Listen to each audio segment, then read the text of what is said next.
Hello everyone, welcome once again to Talk with Sex. And our guest for today is Mr. Ronald Chukwuemeka Onyewotu. He's actually the creative director of Nourch Broadcast Effect and Light. Nice to have you here, Mr. Roland. Thank you very much. Thank you, David. Can you tell us a bit about yourself and how you started in the industry? Okay, just like you did introduce me, I choose to be called the creative director of Nourch Broadcast Light and Effect Limited. So, Nourch Broadcast Light and Effect Limited was dated on the 3rd day of January 2022. It was a drive to, do something different from whatever that person was doing in the industry. Because in the lighting industry, I've been in it for 13 years now. So, and the tradition has always been the same. Everybody copies what other person does, and there is no difference. So, and not just that, I see that people are actually behind the cameras, are not recognized.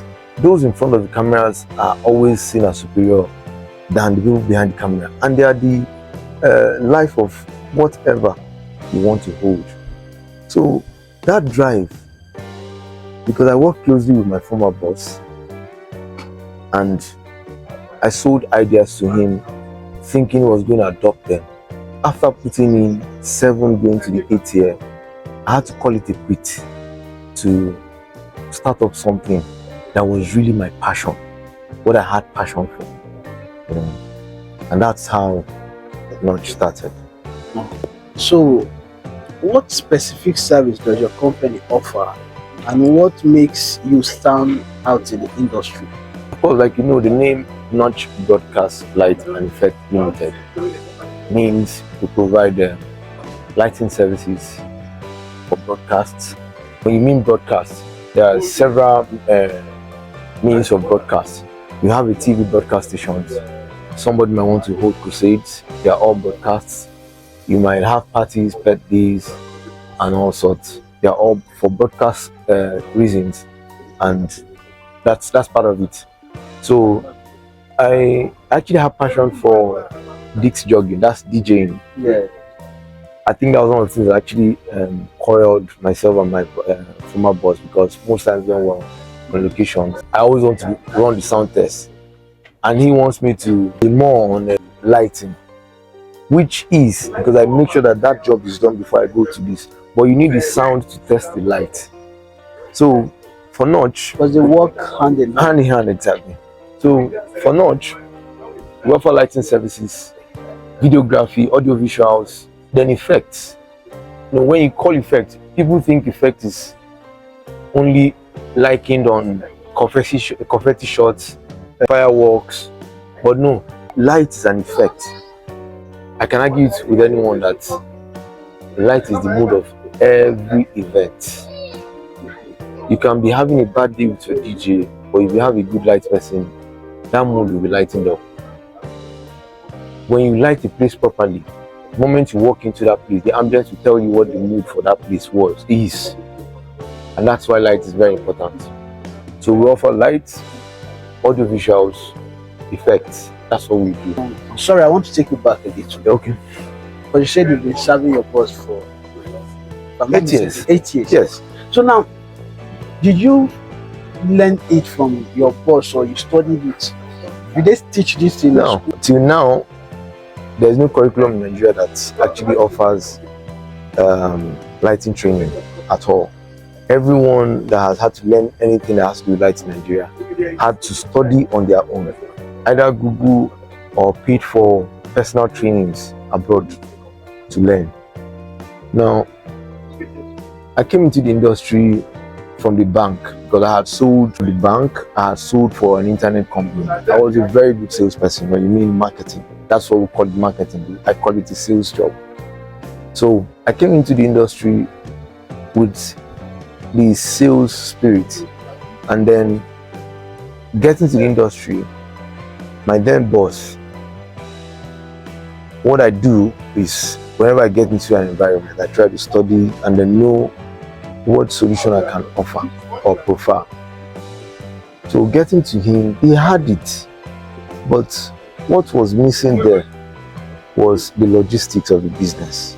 So I thought I can actually throw light into there, being that I have at least a DIY experience, which I can actually beat myself to tell you that before I left him, that part of that business had grown significantly. He didn't have any truck when I joined him. The first truck he bought, we had to go out together to go get the truck, because I saw that he had equipment. They charter, they rent vehicles to transport from location to location. And you know, the truck owners are usually very impatient. So, being impatient people, they don't know the word of equipment. You're the one that knows the word of equipment. So seeing those things every now and then, they get back dusty, dirty, some damage, was worried.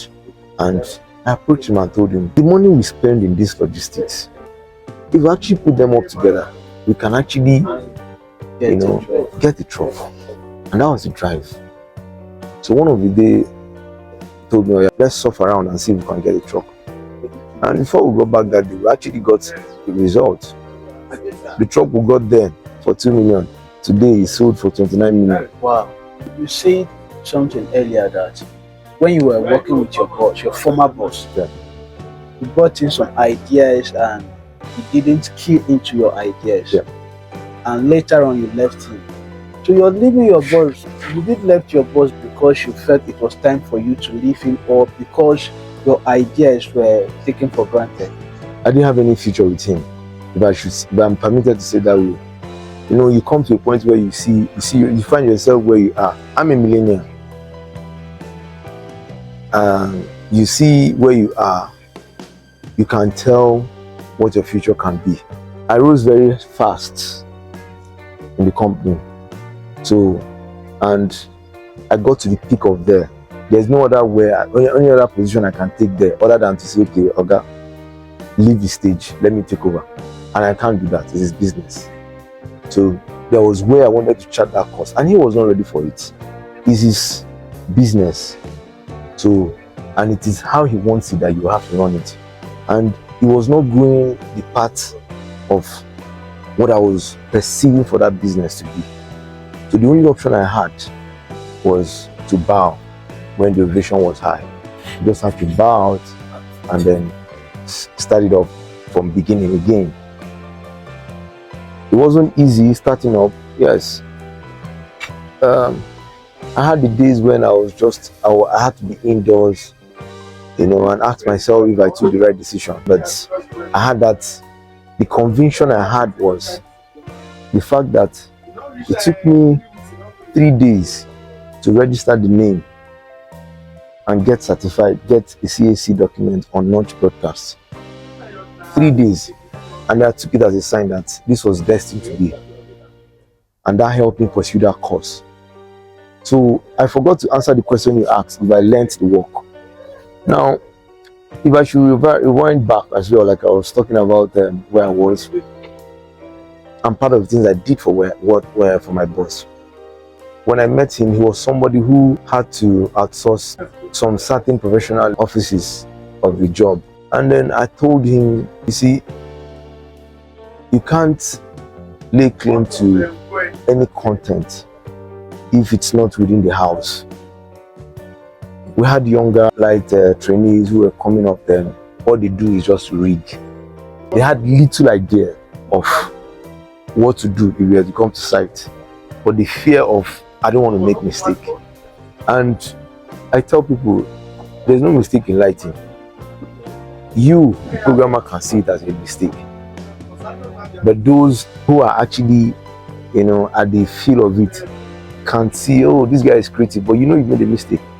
So, but you making a mistake and immediately get yourself back to track is what makes the difference.